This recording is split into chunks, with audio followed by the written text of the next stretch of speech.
And welcome back to another episode of Tech Pro Unicorn Podcast. I am your host, Michael Grayson. Today, I am joined by a gentleman who we tried to do this a while back.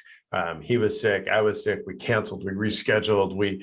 And I was like, I am not letting this guy go because he has such an amazing topic that anyone who knows me knows that I just hate wasting time, whether that be sitting in meetings or listening to somebody and my head's like a bobblehead. And I'm just like, what the hell are you trying to say?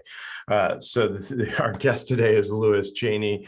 And the cool thing is he is a TEDX Alumni award-winning speaker, a photojournalist, director with an extensive background in television news, entertainment news, commercial advertising, independent film.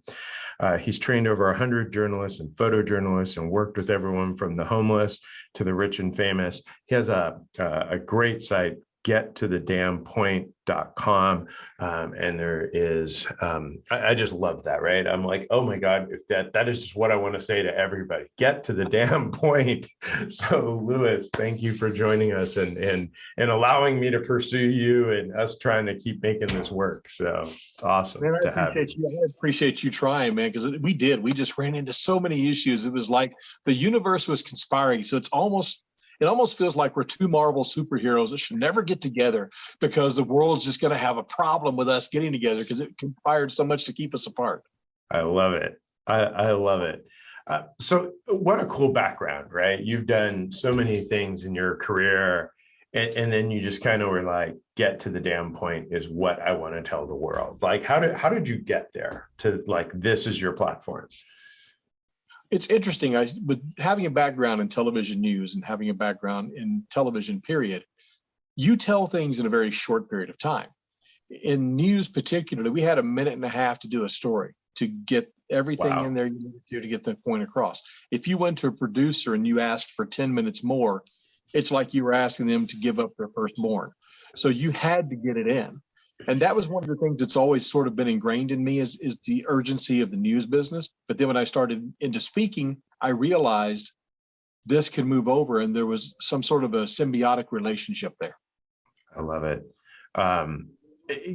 So many of us sit through just craziness every day, right? Our calendars are packed, or we're sitting there in a friend circle and somebody's trying to tell a story and you're like, you could have said that in like this amount of time.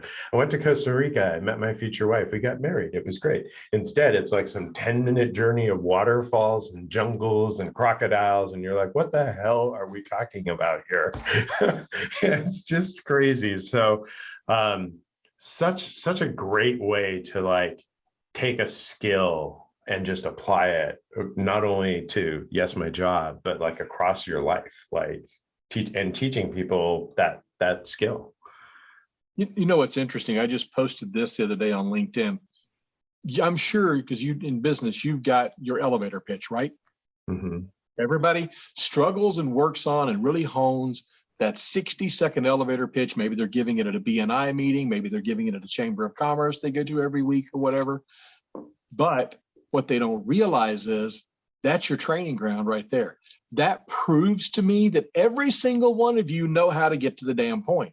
Now take that same way of doing that and apply it to all your communications. Including emails, please. Oh man, don't get me started on drip campaigns. Holy cow. I've had so many people say, you could probably grow your business if you do some funnels and you do this. The problem is I don't want to do a 14-day drip campaign and slam your inbox like a back door. It's just not who I am. Because if I get it and I get on, I'll go 3 days into it and then I'm going to turn your stuff off because I'm done. I'll unsubscribe. I love it. So there's a course, you have a blog. What is kind of get to the damn point? What's all the content? What's it all about? What I've got in there is a few things. First of all, it's about being able to speak well. And I know people, when they think about that, you think, okay, so you're a public speaking trainer? No, I'm not. I am a communications expert. There's a big difference. I'm not trying to make you into the next TED Talker. I'm trying to make you into a competent, concise communicator. That's what it's about. So in the course, I teach you about the speaking side because you need to know how to do that to be able to do it well. I teach you about presentation. I talk about media training because that's one of the things you need to have in there as a mix as well, because you're doing this stuff on social media. You're doing this stuff on TV, podcast, radio, take your pick. And you need to be able to get to the damn point there because it really matters a lot in those venues. Plus, I teach you how to do this virtual stuff so that you're not boring everybody to tears when you're doing this. How many times have you said in either live or even worse, virtual, is when they sit there and they turn on that PowerPoint and then you never see them again. It's like you turn your screen off and run over here and watch a movie while they're running their PowerPoint because you're not paying attention anymore. I mean, you just are preaching, right? It's so cool. There's a couple things I love about when I looked at your course, right? We have lots of people on, lots of guests that have lots of courses or books or such. And it's always like ambiguous as to like what's in the course, how many hours are included, what does it cost? And it's always like, sign up for this and sign up for that and give me all your contact information. And then I'll lead you and tease you some more. And then, and you're just really, upfront with all that. Like, here's what you get. Here's my 2 courses. Here's what it costs. It's just, yeah, I mean, for somebody who was searching for that, I'd be super appreciative that I didn't have to go through, a maze to try to figure all that out. Yeah, man, I'm going to give you the cheese early. There's no sense in going through the maze and chasing the cheese. Just go ahead and tell you what it is and what I've got so that you've got the option to sit there and decide. And like you said, I've got all the stuff out there and let them know. The other thing that I did when I designed this course, you have been to, and I don't mind doing training. Don't get me wrong. I can do that. I can do some personal coaching. But I have a couple of things in there that I'll tell you about that I don't do. One, I won't do a seminar over 2 hours. And here's why. Because I heard this guy say that, it's the absolute truth. Everybody who's listening knows this, that the mind can only absorb what the ass can endure. And that's it. After the first hour, you're sort of kind of getting out of it. By hour 2, you go to lunch, you're done. You're not picking up anything. So the ROI is just not there for going into a big damn long session. And what's the point? And I had a lady that I've coached who just the other day told me, she said, I wished I'd had this information. She took my course and she wrote me and she said, I wish I'd had this in my previous job because I had a boss who, when I'd have a meeting, told me, fill the hour. Make up shit basically and fill the hour because why? Because we just want to make sure we fill the hour. That is an absolute disrespect of everybody's time. It's killing time, it's killing productivity. So when I designed the course, I made it so it's 5 hours of material for the full course. You can do it at your desk. Each of the blocks is only 5 minutes on average to do. So you don't have to go somewhere. You're not losing the productivity of the person there. You're not losing, having to take them away from you for a day and them go out someplace you have to pay for the travel, pay for their expenses, blah, blah, blah, blah, blah. This can be done at your desk. I love it.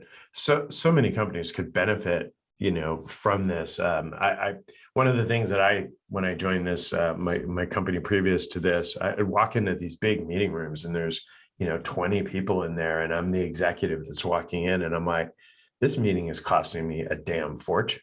Right? You start going, okay, that person makes 80 grand, 90, 60, 70, like in an hour of their time. This meeting is costing me $8,000. So I better be getting $8,000 worth of value out of this damn meeting, right? And I started excusing people from meetings. Hey, why are you here?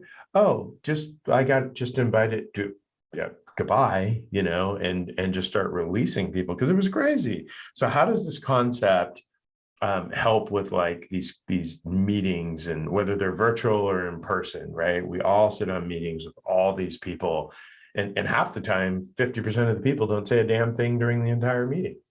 Right. You just hit on one of the key things that irks me about all the approaches to fixing meetings. And that is, you look up and you see this guy in the room and you're going, Bob, why the hell are you here? This has nothing to do with you or your department. And you'll hear these people tell you, well, let's have a 2 pizza meeting.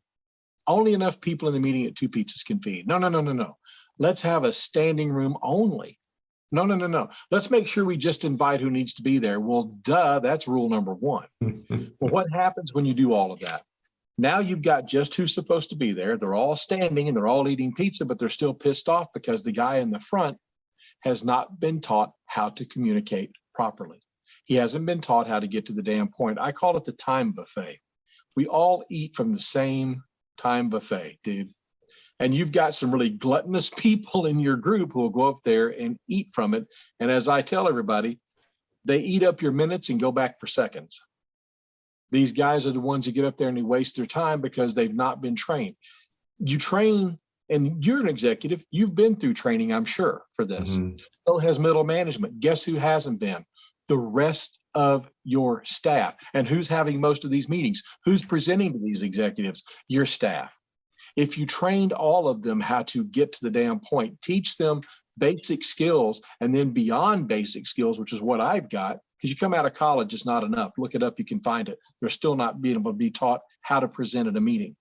Get to where you can get in, and instead of saying this meeting is going to take an hour today, here's what we're going to hit and we're going to get to it. And then analyze, do we even need to have the meeting, first of all? But if you're going to, make sure who's up front can get to the damn point. I love it. We had an executive on, I haven't even produced the podcast yet, and he's executive at JP Morgan Chase. And he said, when I get invited to a meeting, I first look at the attendee list and I determine, is someone else from my department on this meeting? If so, I don't also need to be on the meeting, right? That was point number one. And then he said, if not, and I'm the person, then I ask myself, am I the right person from my department to be in this meeting, or should it be my boss or somebody else? And then I forward it and take myself out of the meeting. And he had all these like pre-qualifiers to give him his time back so he could use it in the most effective way. And I was like, that's awesome. Because what happens, what I do, I get so many meeting requests is I just accept them all. And then the day before I go, I'm not going to that. I'm not going to that. I'm not going. And I manage my calendar the day before. It's totally an inefficient use of how I do it. So I'm always learning, right? The part of this, the amazing thing of hosting a podcast is I get to learn from everybody. Plus, doing a podcast, you know you've got to go back and forth. So you have the shorter answers. You're doing sound bites. You're doing quick questions. And hopefully your guests are too. I've read once about a guy at a meeting, some scientist or something, and he certainly was left brain. And I'm not saying anything against left brains. I've got great friends who are, and we've discussed this at length, so I'm not offending anyone. But he was asked a question at a conference and proceeded to give a 45-minute answer. By the time he was finished, the only people left in the room was the guy on the stage, the person asking the question, and the person who was writing with the guy on the stage. Those are the only ones they had left. Let me ask you this, just out of curiosity. How much time do you think we spend annually in the United States in meetings? What would you guess? What would your guess be? Wow. As a whole, as the United States, it's got to be trillions of hours. It's interesting. There's 220 million meetings annually. Now, if you do the math on that, if each of those meetings is only a minute, then that's 220 million minutes, right? But it's not. Average meeting is 45.5 minutes. You multiply that 220 million and you get 10 million minutes, all right? There's 525,600 minutes in a year. You divide that, here's what you get. Annually, we spend 19,004 years worth of time in meetings. And according to Forbes, 71% of those are unproductive and inefficient. That means 13,492 years worth of time every year we're wasting in meetings. Now, is that not a phenomenal number or what? Yeah, and you attach a cost to that, right? If you attach a cost to that, think how much money we're just spending with 70% of it being wasted. That's an insane amount of dollars and corporate resources spent. It's insane. These meetings, so many people stand up there, right? And I loved your little clicky analogy because they just stand up there and they have these. I always try to look, when they're getting the PowerPoints ready to present, I try to get in the room and look. And, I want to see how many pages of PowerPoints do I have to endure, right? And I'm always like, will you just send me the deck before? So I can, I can read. I have a master's degree. I'm fully capable of complex reading. I highly doubt you're going to throw a word at me I haven't heard or can't look up on Google. But these people go, and what I can't stand, right? My pet peeve is if they put up a slide and it says "See John run," and they go, "See John run." Yeah, I got that. You presented it. You don't need to read to me. This isn't story time. And if it is, I need graham crackers and milk because you're cutting me short here. If we're having Yeah, story you're gonna make time, me want to come to your meeting now. You got graham crackers and milk. That's all you I'm had to say. telling you, I will come for food, right? If you're feeding me, I will be there. Especially cake, cheesecake. Oh, yeah, I'm going to stay extra. So what is the deal with everybody feeling they need to have PowerPoints, right? They can't speak without a PowerPoint. I think a lot of it is it's a crutch. It's low hanging fruit, as they say. But here's my analogy on it. If you have a tightrope, and that tightrope is 1 foot off the ground, all right, you'll go try it. Why? Because you're not going to get hurt. It's easy. You get on there, you walk, you fall off, you laugh, you play around. Doesn't matter. I take that same tightrope and I put it 25 feet in the air. Guess what you're going to do? You're going to learn about tightrope walking. You want to know, what kind of shoes do I need to have? How tight does the rope have to be? How far am I going to have to walk on it? What is a balance bar for? You're going to learn all about it because you're made to. If everybody would approach their meetings that you're walking on that tightrope that high up, then they would have more respect for things instead of taking it like the low rope and just messing around, because anybody can throw together a PowerPoint. There's an old saying that's out there. It's been attributed to Woodrow Wilson, something akin to, and I may not get it exact, if you need me to speak for 10 minutes, I need 3 weeks of prep time. If you need me to speak for 15, then I need 2 weeks. If you need me to speak for a half an hour, I need a week. If you need me to speak for an hour, I'm ready right now, because anybody can bullshit for an hour. It's funny you say that. We were just at a client, and I was looking at the agenda, and they said, "Oh, you got to do this educational overview. It's an hour long." I said, "Okay, great." I put some slides together because we had some complex information to give them. It was about a project implementation. So, and me and my colleague, we did great. We played off each other. It was to a room of about 30 people. It was awesome.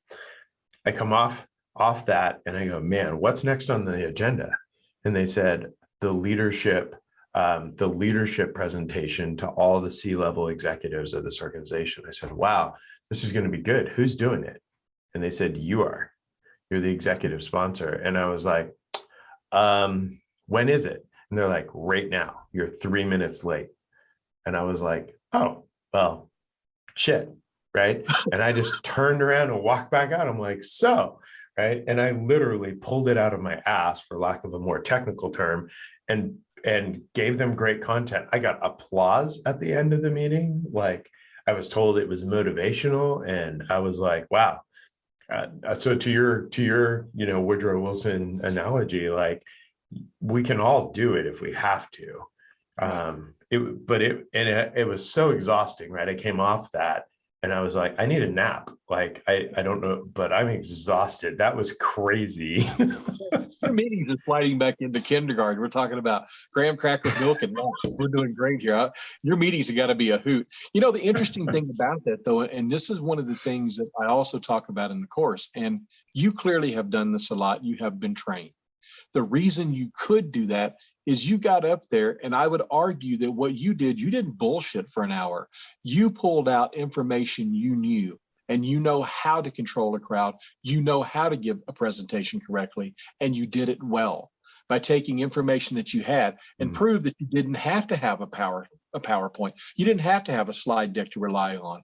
You knew how to get connection with the audience, and that is the key, getting that connection with that audience. You've got to have it, no matter what it is. I just, was talking to a lady the other day, and I've heard different variations of this, but I know about a company where they were working on a deal, and the person who had to speak, they asked to hear them speak, got up and couldn't, and they lost a $10 million deal.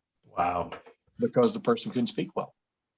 That is, there's your sign, people. There's your sign. So when you stop and you think that this is just about public speaking, it's not about public speaking. It's not about being perfect. As I said before, perfection is not what I'm striving for. When I work with somebody or you take my course, I'm not looking for you to be a perfect speaker, because you need to have passion and you need to have connection. And between passion and between connection lies perfection. And your perfection is not the same as mine. It's not the same as yours. You have to find your niche in there where you get more comfortable and you know that you're giving good information in a quick time that can get a hold of your audience. The connection is so important. We're about to talk about storytelling, so I'll foreshadow the storytelling. We had a $4 million deal on the table with a hospital out in California in his previous career, and we had this great presentation. We'd worked on it for weeks, and we get there. And everyone's like, all right, we're about to go in with the executive team to do our presentation. Who's got the presentation? Who's got the deck, right, that we had to have printed out? And everyone's like, well, didn't you do that? No, didn't you do that? And the deck that we had worked on for weeks, nobody had it, right? And so we walked in, everyone's like, oh, this is not going to be, I'm like, I got it, right? I got it. And I just went in and I started telling them a story, right, about what I do and why I think this is important and how it could transform them. And I created connections to each of them in the community and in their roles.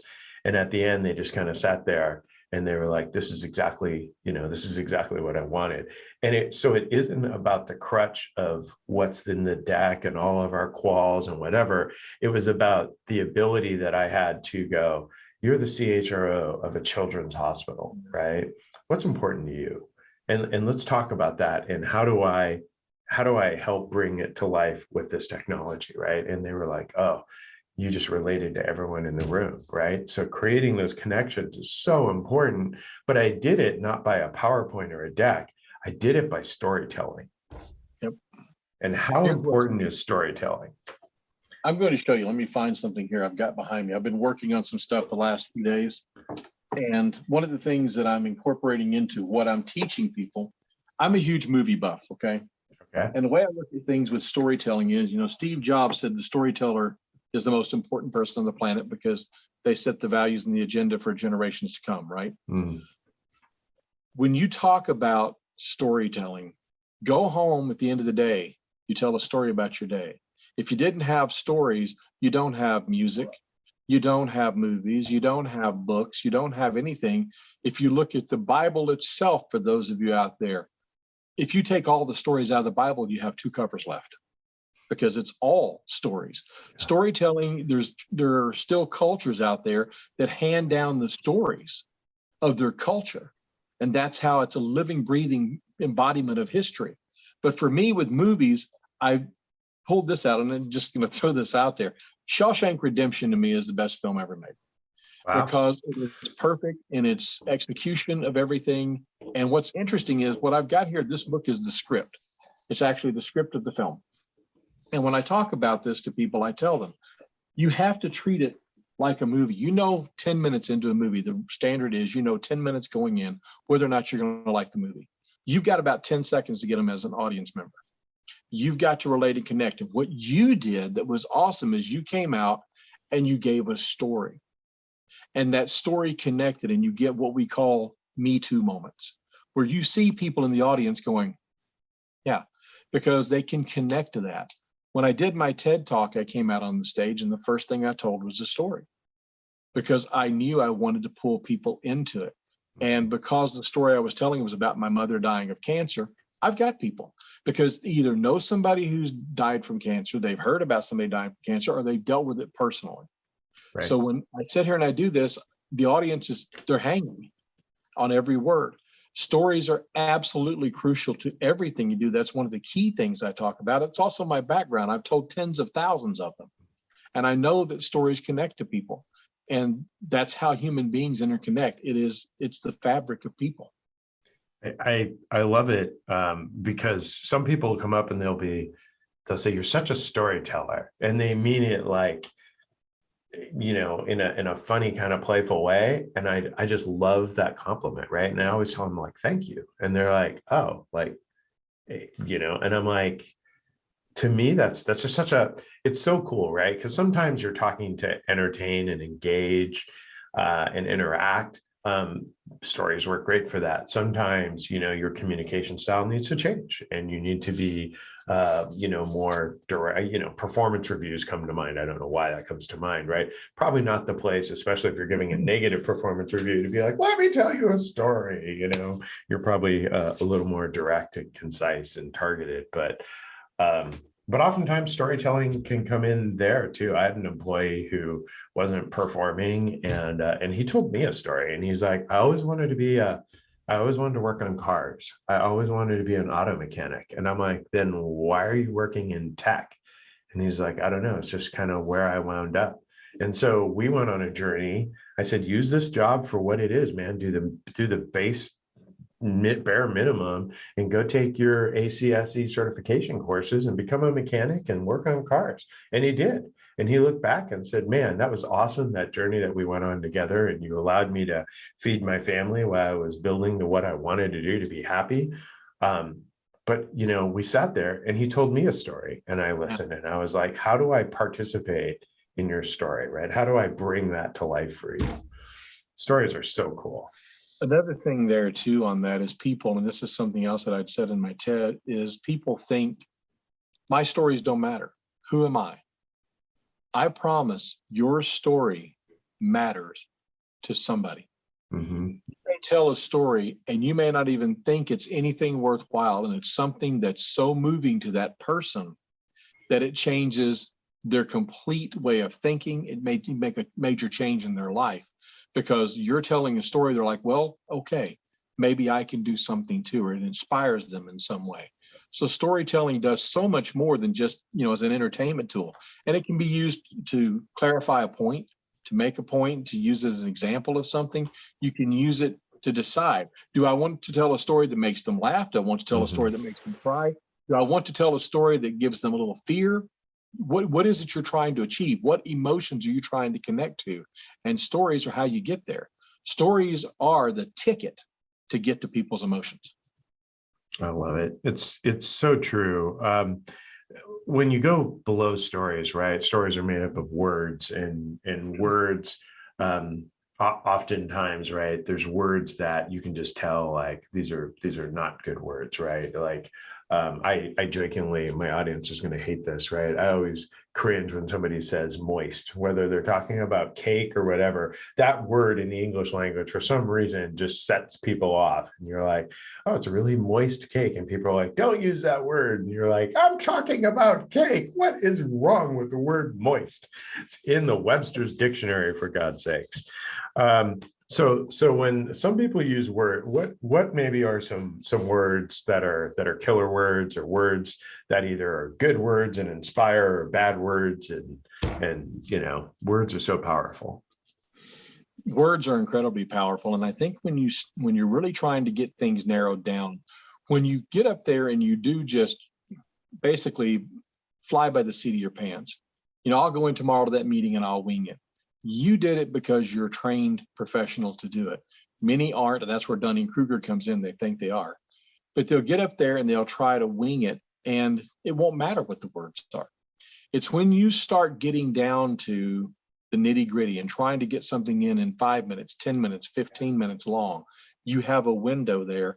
That's when those words count. If you want to know how to get better at that, I can't say certain words are better. I can tell you some words are bad. Yeah, but so, like the filler words. Yeah. Which, really quickly, I can tell you there's a quick way to kill all of that. First of all, you got to realize you're doing it. And here's how you do that. Start listening to what you're saying. And here's the three things. It's stop, drop, and pause. You know that word is coming. People just say it because they want to keep talking. They don't like a silence. You hear it coming, you stop, you drop that fill word, and you pause. Because pausing does two things. It allows you the opportunity to catch up to what you were saying, and your audience the opportunity to catch up to what you've said. And there's no harm in doing that. Silence is golden for a reason. It has value.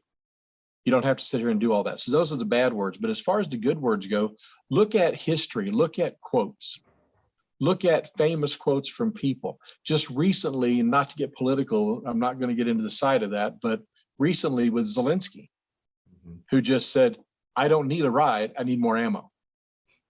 That line from him is going down in history. Yeah. Because that is a hell of a line from a guy who's, the head of a country who's saying, I'm out here battling. It goes back to our founding fathers in this country and the way that they were. Watch the musical of Hamilton. You'll get what I'm talking about. Yeah. But you have these people who have these words because they measured them. That's the thing when you're doing it and it matters and you're doing it more quietly, is measure those words and pick the ones that work for you to get the emotions you're trying to get from your audience. I love it. When I did that 1 hour presentation, right, I've learned, I move around a room, right? So I'm standing over on this side with some of the executives, and I had just talked about the importance of this project and the transformation the organization was about to go on. And I paused and I was like, okay, I need to think about what I'm going to talk about next. And so I just stood there and I looked at them and I said, this is your moment. And then I paused and I walked across the room to the other side of the executives and I said, this is your moment.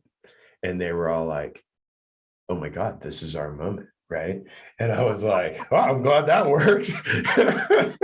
And it gave me just a few moments to go, what am I talking about next in my head, right? And it could have been like, Exactly. and it would have had I would have lost credibility. I would have, it would have been quite obvious that I had no idea what the hell I was talking about. So no, see, I disagree. You knew exactly what you're talking about. You had to take a time to figure it out. But your approach to that was, I'm going to make this worthwhile. This is where the experience showed in that case. Hearing that story is amazing. That's one I'm probably going to wind up sharing. I was talking to this guy one time who talked about this, because impromptu speaking is another thing that a lot of people don't realize you need that skill set, because you may give your presentation and do fine. Let's say you do have that millions of dollars a deal on the table. What happens when they ask you questions? You didn't plan for all of that. So I've got ways of telling you about how to devil's advocate yourself and do all of that to prepare for it, but also exercises for impromptu speaking in the course as well, because you've got to be able to think on your feet. And what you just did, my friend, kudos to you, because that is thinking on your feet. And I mean, not just thinking on your feet, but making sure you're delivering something worthwhile. You knew not to do all the fill words. You knew I've got to keep them engaged. And by making that message about them, and it's a conversation is what it is, you kept them engaged. Kudos to you, man. That was awesome. Awesome. Yeah. I was really surprised and thankful and exhausted at the end of winging it for an hour. I highly don't recommend that to anybody who's listening. Don't be like, yeah, I'm going to talk to executives with this huge deal on the table, and I'm just going to fly by the seat of my pants and just wing it. Not necessarily the best approach. But let me ask you a question there, though. In this discussion we're having on this, it was an accident that the deck got left behind. But in retrospect, do you think what you did was far better than what the deck would have presented, no matter how much you put into that 100%. deck? And 100%. Okay, and why? Tell me your why. I'm just curious. Why do you think it was better than having the deck? I think, the deck would have had us talking at them, right? We would have been presenting material to them. And what we wound up having was a conversation and listening to them, and then being able to respond to things that were meaningful to them. Whereas the deck, we had no idea. We thought we knew, and maybe we were spot on, or maybe we were 70%, but it still would have been talking at them versus conversing with them. It's funny. We one of the things I do, I've got another company I have with a friend of mine. We do video work. Worked in TV for a bunch of years. Still got that on the side to mess with. But we did a thing for a hospital as well, and they wanted to do a recruiting video. And we got on the phone with them. One thing that I tell people, you hear this so often. People say, be authentic. And people I don't think really know what that means. It means be who you are. Speak the way you speak and be who you are, because The moment you put on that air of being somebody else, and your voice goes up like you're answering the phone at a business. Hi, this is so-and-so. How are you today? Let me tell you, folks, the people in your audience, your clients, have the most high-tech bullshit detectors ever bought. And they will sniff you out like a shark sniffing chum in the water. They will know, and they will be on you really, really fast. So when we sat down and we talked to these folks, I was just being me. And we were laughing, and it's in a small town in Kentucky. And if you're thinking about going and being a resident at a hospital, you're thinking the bigger hospitals. You're not thinking about a small town in Kentucky. I said, let's own the joke. Because we know when you have your recruits watch this video, the first thing to go and think is, yeah, I want to go to some podunk town. So what we did is we shot a scene I got a friend of mine to come in. He had on bib overalls, straw hat. All these people are in a surgical room around him, and he goes, "Hey guys, give me that saw. We're gonna get that gallbladder out, And everybody laughed. And because we laugh and we laughed at ourselves, so to speak, then we took the joke away and we owned it. Now we're laughing with ourselves. We understand you think we're podunk, but we're not. So we took that off the table. So in the communications world, sometimes you've got to look at, okay, who are we and what do we do about ourselves, and have some self-deprecating humor in there too. These are another of those tools that you can use. I may have lost my train of thought there, but I'm back to a point there. Self-deprecating humor is fantastic. Humor in general. How much humor when you did that speech with them? How much of that came out? The impromptu that you did? Yeah, probably about 25%. I was telling stories, sharing other clients, things that worked, things that didn't, and laughing at, the struggle, right? Because the struggle is real. So for sure. That's awesome, because that's one of the things too that I tell everybody. It goes back to a saying that I'd read years ago. Humor is a rubber sword that allows you to make a point without drawing blood. It disarms a room, right? When I walk in, the first thing, if I'm in what I perceive to be a hostile environment, either folks are frustrated or angry, or I know they're going to come at me, I usually say something personal about myself, because that makes me real, right? It makes me human. I'm no longer a position or a title, but I'm human. I had an executive once, a great friend of mine, and she wound up in a meeting. It was emotionally charged, and she cried in the meeting, and then excused herself and walked outside. And she was like, "Oh my gosh, I can't believe I cried." And I said, "It's okay. What you did there is you showed everybody in that room that you're human, and there is nothing wrong with that." Right. So you walk back in there and you continue right on, right? Because you're human, and emotion is okay. Don't be a blubbering fool, or don't bring anger into meetings, right? That usually gets met with anger as well. But humor and just being an authentic person is okay. Authenticity is what I was talking about there originally on that, but you hit on something else. Even when I was in my days of training, and I trained, photojournalists and journalists coming straight out of college and how to do their job, one of the very first things I taught them, I still teach, and I teach as a part of what I do, is exactly that. Be a human being first. And I told them, I said, here's why.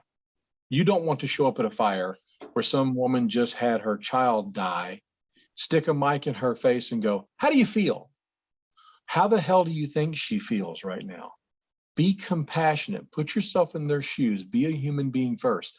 And it was like my mom always said, I treat everybody the same, whether you're and I've worked with some major big stars out there, and I treated them exactly the same as I did anybody, the guy on the street with the sign. I treat him with the same respect as I do anybody else. And being a human being first is what comes into play there. And one of the things I tell people, because we're human. And I think you connect more with people. Just like her crying like that, I think was wonderful, because it shows she cared. Mm-hmm. It's when you got somebody up there and they're heartless and you can feel it, and they're cold and you can feel it, you're going to have a much more tense meeting. You know that as well as I do. And we've been to those meetings. I've been to those meetings where I had a boss go, "If you're not on board with this, you damn well better get ready to be on board with it." Well, that does nothing but inspire me. Thanks. Appreciate it. Awesome.